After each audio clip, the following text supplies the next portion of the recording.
Well, in a way, I think that we need to come back to basics. The public space, the defense and protection of the public space, that we are seeing, analyzing by satellite the form of the city, that now is challenged. So why public space? Because public space allows for the interrelation of the people, and it introduces this common use that everybody has the right to use the public space. This is the difference between an open street and a gated community. You cannot enter a gated community if you are not allowed to enter. Then the concept of the public space for me is fundamental in order to guarantee the interrelation of the different actors of the city, because this is one of the assets of the city. Then for me, the defense of the public space, it's one of the issues. So let's ask Dr. Salat about how you can defend. You're an expert on urban form, yes? Yeah. And we've got our mayor here, and he wants to defend public space. What are you going to recommend? I think he has some ideas, but let's hear yours as an expert.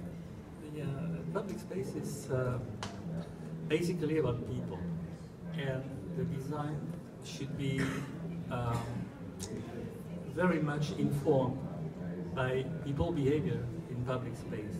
So there's some very simple things. For example, people don't like to stand in the middle of a wide plaza. People have kind of very protective attitudes. You know, you like to be, just look at cafes in plazas in Italy, where the cafe tables are very rarely in the middle of the plaza, except in Venice because it's so touristic.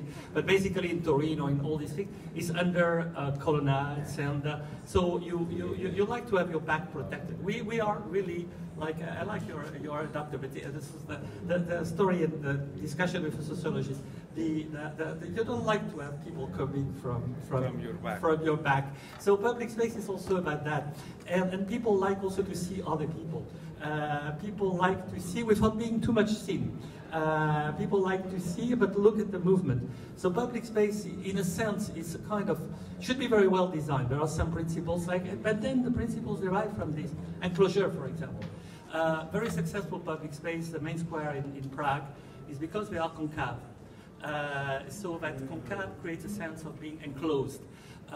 There is a wonderful book of Camille Cid about the art of building cities, where he exactly explained, and we took hundreds of pictures with my wife about that, showing that the plaza should be visually closed and to have an appropriate size for people to feel comfortable into it.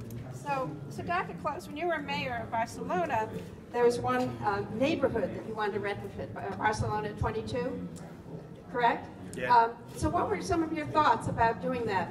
Did you have a public space piece? Did you have a retrofit piece? What was, and did this book reflect some of the experiences you had there? Well, in a way, in our case, that opens another chapter, because it's the chapter of the interrelationship between housing, living, and working. Then a city is a place where you can, or you should find a place to work. Then this mixture of place to live and place to work, it's crucial. And one thing that the modern movement established, and unfortunately is still practiced, is that the housing is segregated from the place of work. And then for us, the 22 district in Barcelona was a place where we wanted to put together work and living, yeah? Housing and working.